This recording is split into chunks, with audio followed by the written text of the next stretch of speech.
Sir this is Shakir Abbasi from Capital TV وی. Sir حال ہی میں ٹی ٹی پی کے جو سربراہ ہیں نور ولی مسعود اس کی اور غٹ حاجی اور ساتھ ساتھ ثاقب گنڈا پور کی کال لیک ہوئی ہے جس میں وہ اسکول اور کالجز پہ اور اسپتالوں پہ حملہ کرنے کا کہہ رہے ہیں اور ساتھ ہی انسٹرکشن دے رہا ہے کہ ان کا نام نہ لیا جائے. اسپیشلی نور ولی مسعود کہہ رہا ہے کہ اس کا نام نہ لیا جائے. تو ریاست پاکستان کیا ان کے خلاف کوئی قانونی چارہ جوئی کرے گی، اور اگر کرے گی تو کیا قانونی کارروائی کی جائے گی؟ دیکھیں، یہ جو آڈیو کال ہے آپ نے سنی ہے، اس میں جو خارجی یہ جو نور ولی ہے جو اپنے آپ کو اس خارج فتنے کا سربراہ کہلاتا ہے،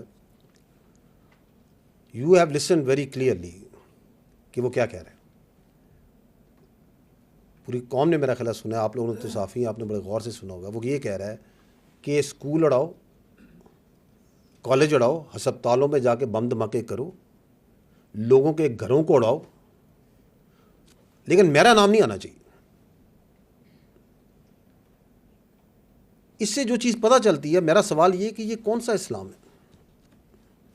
کس اسلام میں اسکول، کالج، ہسپتال، لوگوں کے گھروں کو اڑانے کا کہا گیا؟ اور ساتھ اتنا ظرف بھی نہیں کہ یہ کہیں کہ ہاں یار یہ ہم کر رہے ہیں، تاکہ لوگوں کو دھوکہ دے سکیں، فریب دے سکیں. تو دس از واٹ اٹ از. بالکل اس کو جس طرح آپ نے کہا کہ اس کو منطقی انجام پہ پہنچایا جائے گا. And this audio and the other acts that they keep on doing, اس سے ہمارا یہ ریزالو اور یہ عہدہ مزید اسٹرانگ ہوتا ہے کہ یہ عزم استحکام انتہائی ضروری ہے. This shows that how cunning, dangerous and fake they are, اور ان کا اسلام سے کوئی تعلق نہیں.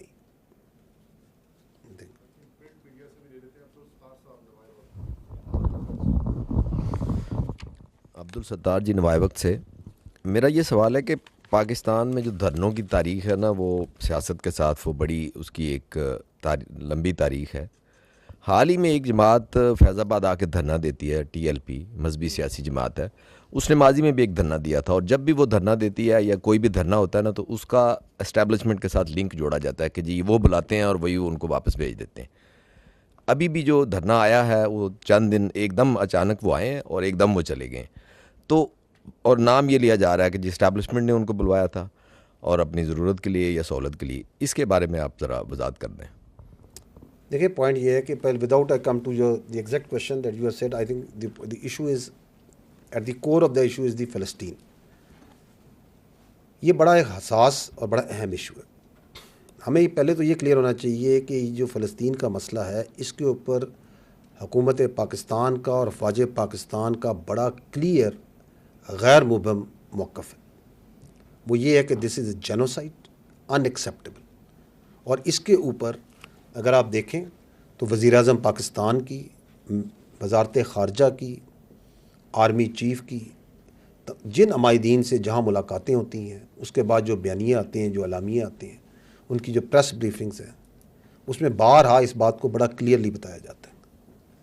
اور آپ نے یہ بھی دیکھا ہوگا کہ فارمیشن کمانڈر کانفرنس اور کور کمانڈر کانفرنس کے اعلامیوں میں بڑا کلیئرلی ان باتوں کو بیان کیا جاتا ہے کہ دس از ٹوٹلی ان ایکسیپٹیبل، اور اس پہ ہمارا سٹانس بڑا واضح ہے. پاکستان کے جو سفیر ہیں، مندوب ہیں، منیر اکرم صاحب، انہوں نے بھی یونائٹڈ نیشنز میں عوام کے، پاکستانی عوام کے جذبات کی ترجمانی کی، پاکستان کی حکومت کی جذبات کی ترجمانی کی، اور پوری دنیا نے سراہا کہ انہوں نے کتنے واشگاف الفاظ میں جو ڈپلیسٹی ہے اس کی ویسٹ کی، اس کو کس طرح کھول کے بیان کیا on this issue of Palestine and غازہ.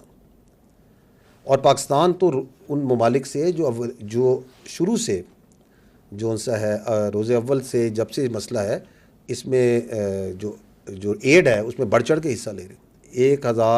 1100 میرا خیال ہے ٹن سے زیادہ، 1118 ٹن ہم ایڈ بھجوا چکی ہے حکومت پاکستان غازہ میں.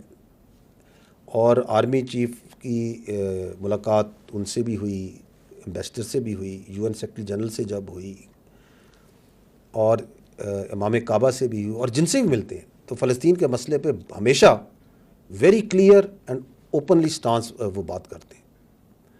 دی ایشو از، جو آپ یہ بات کر رہے ہیں کہ یہ دھرنا ہوا، اور یہ چونکہ حساس نوعیت کا ایک معاملہ ہے فلسطین کا عوام کے لیے، تو حکومت اور ادارے جو ان سے ہیں وہ ان کے ساتھ اس حساسیت اور جذباتیت کو سامنے رکھتے ہوئے کسی طریقے سے اس کو ریزالو کرنے کی کوشش کر رہے تھے تاکہ وہ بغیر تشدد کے کسی طریقے سے بات چیت کے ذریعے مسئلہ حل ہو جائے.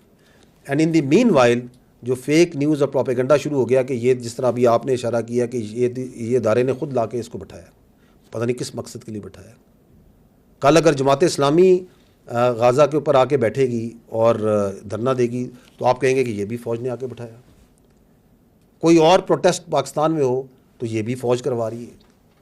اس کی وجہ یہ ہے کہ انفارچونیٹلی جو فیک نیوز اور پروپیگنڈا ہے وہ اتنا عام ہو گیا ہے اور اس کی کوئی اکاؤنٹیبلٹی نہیں ہے. آپ کچھ جس کا دو جلد چاہتا ہے وہ کہہ دیتا ہے for is very narrow vested interest. Facts آپ کے سامنے ہیں کہ دیور انگیجڈ کیونکہ یہ حساس مسئلہ ہے, اور بجائے اس کے کہ ایک اور فرنٹ جہاں پہ ایک اور ہنگامے کھڑے ہوں اور پرابلم ہو اس کو اگر آپ ایمیکیبلی ریزالو کر لیں تو then it becomes another problem کہ چونکہ یہ آرام سے چلے گئے اس کا مطلب ہے اس کے پیچھے کچھ ہے, دی اندر کانسپریسی تھیوری. اگر وہاں پہ آنسو گیس ہوتا, ٹکراؤ ہوتا, لاٹھی چارج ہوتا اور کچھ پرابلم ہوتا تو پھر آپ کی تسلی ہونی تھی کہ ہاں یار اب ٹھیک ہے, اس کا مطلب خود نہیں لے کے آئے تھے. تو we have got into such a negative sort of thinking کہ we can come out with all sort of conspiracy theories on such things. I think we can take now last question please.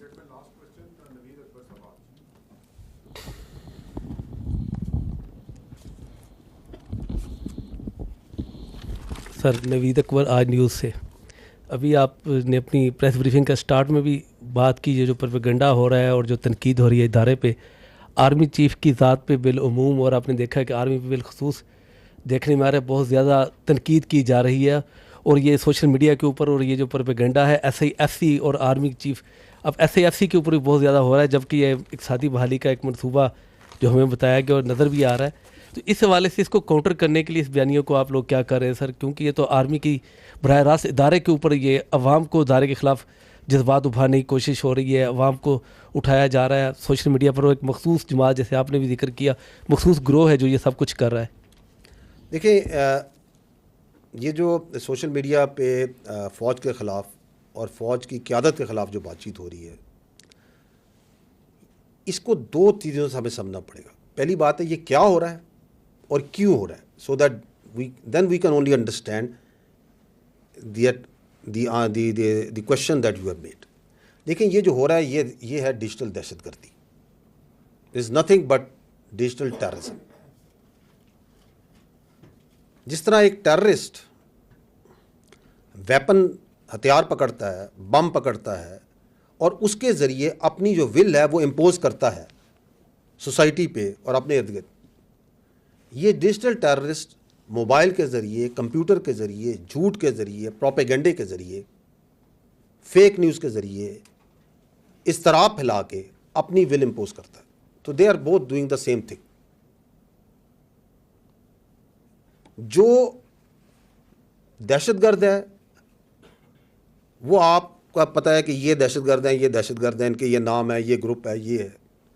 Digital دہشت گرد کا تو کبھی کبھار پتہ ہی نہیں ہوتا کہ یہ ہے کون. وہ بے نامی اکاؤنٹ ہے, کہاں سے چل رہا ہے, کون سے ملک میں بیٹھا ہوا ہے, پاکستانی ہے یا نہیں ہے, مسلمان ہے یا نہیں ہے, کچھ نہیں پتہ. کیا اس کے تانے بانے مل رہے ہیں,